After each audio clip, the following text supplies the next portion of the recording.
एक IPS अधिकारी गोली मारने, कचरे के डब्बे में डालने जैसे अगर शब्द बोलता है, गैर संवैधानिक शब्दों का इस्तेमाल करता है, तो वो निश्चित तौर पर सरकार का दलाल है। अरे देश के अरे भाई, अरे वैसा आप ही लोग के अंदर, अरे भाई सर सुनो, अरे बेवकूफो, फिर मैं बात अगर बोलूंगा तो मिर्ची लग जाएगी। अरे भाई वो कानून के रक्षक हैं, इतनी मोटी मोटी किताबें पढ़ी हैं, उनके ये किताब पढ़ने का क्या फायदा है? जिन्होंने संविधान की रक्षा करने की बात की वो गैर संवैधानिक बात कह रहे हैं। संविधान में कहीं ऐसा ना लिखा है कि जो लोग अपने अधिकार की मांग कर रहे हो उनको आप कचरे के डब्बे में डाल दो, उनको गोली मार दो। अगर गोली ही मारना था तो पुलिस की वर्दी क्यों पहना? बचाओ बेटी पढ़ाओ का जुमला देने वाले जुमलाजीवी प्रधानमंत्री से यह सवाल पूछा जाएगा कि आखिर किसके आदेश पर देश की बेटियां, जिन बेटियों ने तिरंगे का सम्मान बढ़ाया, जिसने हम 143 करोड़ भारतीयों का सर गर्व से ऊंचा किया, तिरंगा समेत उन बेटियों को सड़कों पर किसने घसीटा और किसके आदेश पर घसीटा, ये वीडियो फुटेज के आधार पर उन पर कार्रवाई होनी चाहिए।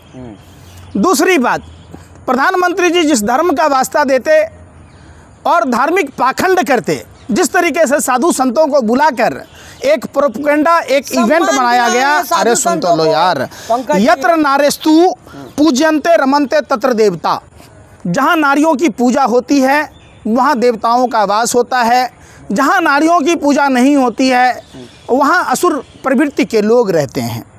और पहली बार जब संसद का उद्घाटन हो रहा था तो ब्रजभूषण शरण सिंह जैसे तिहारी, जिसके दाऊद से करीबी होने का आरोप, जिसने झारखंड के खिलाड़ी को थप्पड़ मारा था, जिसने पहलवानों का यौन शोषण किया और जिसने मेडल को 15 रुपये कीमत आंकी। सबसे पहले मैं बता दूं कि मेडल की कोई कीमत नहीं होती है, मेडल अनमोल होता है।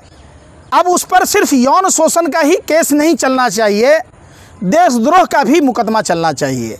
चूँकि एक अपराधी के द्वारा, एक बलात्कारी के द्वारा देश के मेडल का अपमान किया गया और जहां देश की बेटियों के सम्मान में उनके संसद भवन पर प्रवेश वर्जित किया जाना था, वहां उनको निकट बिठाकर ये वही भाजपाई हैं जो बिल्किस बानो के गैंगरेपी को भी फूल मालाओं से स्वागत करते हैं, ढोल नगाड़े बजाते हैं।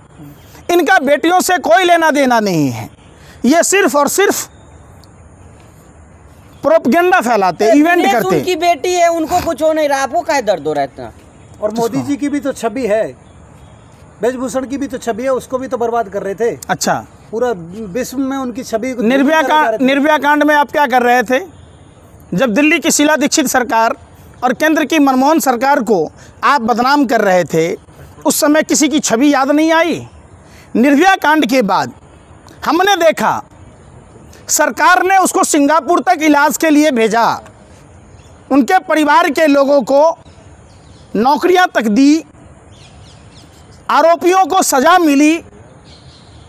और ये भी सरकार हमने देखा, देश ने देखा, पूरा विश्व ने देखा, जहां आरोपियों पर कार्रवाई होनी थी वहां देश की बेटियों को ज़बरदस्ती सड़कों पर तिरंगा समेत घसीटा गया। ये सिर्फ देश की बेटियों का अपमान नहीं, ये देश के तिरंगे का अपमान। राजनीति कर रही थी वो लोग, वही बैरिकेड। निर्भया कांड में क्या कर रहे थे? 2014 से पहले जो आप कर रहे थे, क्या राजनीति नहीं था? अरे क्या खाते हो यार, गोबर को चमनप्राश समझ के खाते हो। फिर वही वाली बात, संसद दे रहे देश। अरे भाई सुन तो लो यार, धरना करिएगा क्यों नहीं? वो संसद भवन किसके लिए है? लोकतंत्र का मंदिर किसके लिए है? आप उस लोकतंत्र के मंदिर में जो राजतंत्र थोड़े ना चल रहा है, ये लोकतंत्र है। तो लोकतंत्र संविधान से चलता है और संविधान आर्टिकल 79, एक महिला राष्ट्रपति को संसद में नहीं बुलाया जाना, उनसे उद्घाटन नहीं कराया जाना, यह आर्टिकल 79 और संविधान का उल्लंघन है, महिला का उल्लंघन है, देश के प्रथम नागरिक का अपमान है। आप बताओ ना, आप उस पर बात ही नहीं करते। दूसरी तरफ काला अध्याय लिखा गया सरकार के द्वारा, देश की बेटियों को घसीटा गया सड़कों पर बाल पकड़कर, जबरदस्ती तिरंगे समेत तिरंगा जमीन पर लौट रहा था। तो आप बताइए ना, आप उस पर बात ही नहीं करते। अब आप आइए कि आखिर ऐसी क्या मजबूरी है कि ब्रजभूषण शरण सिंह ने साफ और स्पष्ट कहा था कि मैं मुंह खोलूंगा तो भूचाल आ जाएगा। ऐसा कौन सा भूचाल आने वाला है, ऐसा कौन सा ज्वालामुखी फटने वाला है कि अमित शाह जी और गृह मंत्री जी, महिला बाल विकास मंत्री, खेल मंत्री चुप्पी साधे हुए हैं। जो अनुराग ठाकुर दिल्ली चुनाव के समय बयान दिया था, वो आज बयान नहीं दे रहा। आपने कभी पूछा, जिस परिवारवाद की आप लोग व्याख्या करते हैं, अनुराग ठाकुर के पिताजी भाजपा के कदावर नेता थे, हिमाचल के मुख्यमंत्री थे और उनके भाई बीसीसीआई में ट्रेजरर हैं, आप उस पर बात ही नहीं करते। तो आप बात भी तो राजनीति कर रही है पहलवानों के साथ। विपक्ष क्या करे, घर में सो जाए, देश की बेटियों के साथ ना आए? आप यही चाहते हैं? राजनीति करेंगे अरे भाई, के नाम पे? बेटियों को इंसाफ दिलाना राजनीति है। हाँ। तो हाँ, हम भी राजनीति करते। जाओ, आंदोलन तो खत्म हो गया। अरे भाई, आंदोलन को कुचला गया, आंदोलन खत्म नहीं हुआ, लोगों को बैठने नहीं दिया जा रहा है। आपको पता है आज भी जैसे लोग बैरिकेड अरे भाई, तोड़ रहे थे, तमाम देश को संबोधित कर रहे हैं मोदी जी, और अब बैरिकेड तोड़ेंगे। आपको मोदी फिबिया की बीमारी है।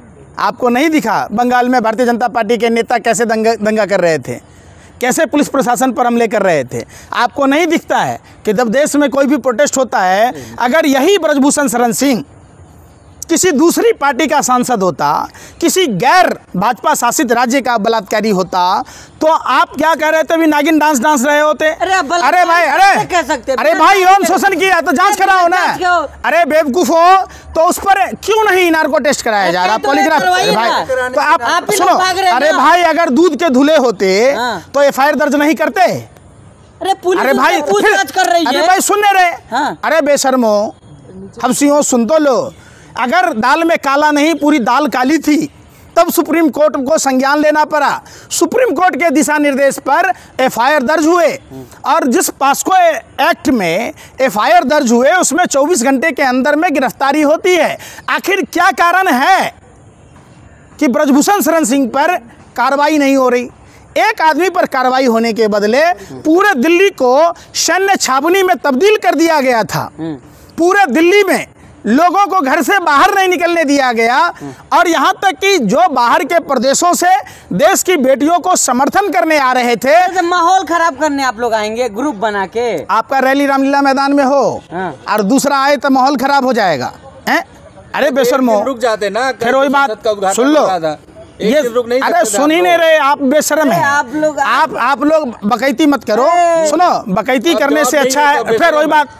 जवाब नहीं आप उसको सुनो। उस दिन वो संसद पर महापंचायत करने वाले थे। संसद का उद्घाटन कितने बजे का था?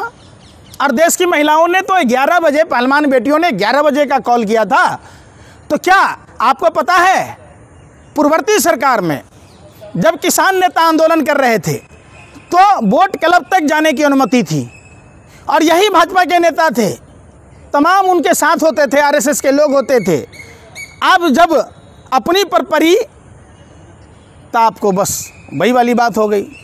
अब क्या करिएगा? अब तो तंबू वंबू उखाड़ दिया गया जंतर मंतर। अब जाना मत जंतर मंतर की तरफ दोबारा भी। पापा ने चिट्ठी लिख के भेजा आपको। अरे भाई, पुलिस किसका?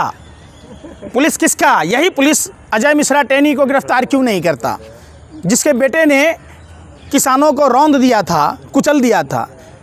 क्यों नहीं ब्रजभूषण शरण सिंह को गिरफ्तार करता? यही पुलिस जब दिल्ली में पॉकेटमारी की समस्या पूरे दिल्ली में है, तो पॉकेटमारों को क्यों नहीं गिरफ्तार करती है? अरे भाई, अरे भाई, अरे बेशर्मो, शर्म करो। तो पॉकेटमारी की घटना सही है? समझो, सवाल है कि देश की बेटियों को न्याय मिलना चाहिए, और जो लोग दोषी हैं, जिन लोगों ने देश की बेटियों का अपमान किया, तिरंगे का अपमान किया, उन सब पर कार्रवाई होनी चाहिए। तो बाबा बागेश्वर कोई कुछ नहीं बोल रहा सर इस मुद्दे पे? निश्चित तौर पर बाबा बागेश्वर को भी संज्ञान लेना चाहिए। हिंदू राष्ट्र की बात करे आप मेरा साथ दें, हम आपको हिंदू राष्ट्र देंगे। कैसे बनेगा हिंदू राष्ट्र?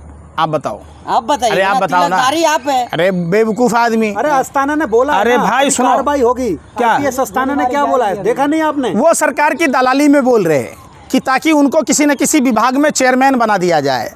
एक आईपीएस अधिकारी गोली मारने, कचरे के डब्बे में डालने जैसे अगर शब्द बोलता है, गैर संवैधानिक शब्दों का इस्तेमाल करता है, तो वो निश्चित तौर पर सरकार का दलाल है। अरे देश के अरे भाई, अरे आप ही लोग के अंदर, अरे भाई सर सुनो, अरे बेवकूफो, फिर मैं बात अगर बोलूंगा तो मिर्ची लग जाएगी। अरे भाई वो कानून के रक्षक हैं, इतनी मोटी मोटी किताबें पढ़ी हैं, उनके ये किताब पढ़ने का क्या फायदा है? जिन्होंने संविधान की रक्षा करने की बात की वो गैर संवैधानिक बात कह रहे हैं। संविधान में कहीं ऐसा ना लिखा है कि जो लोग अपने अधिकार की मांग कर रहे हो उनको आप कचरे के डब्बे में डाल दो, उनको गोली मार दो। अगर गोली ही मारना था तो पुलिस की वर्दी क्यों पहना?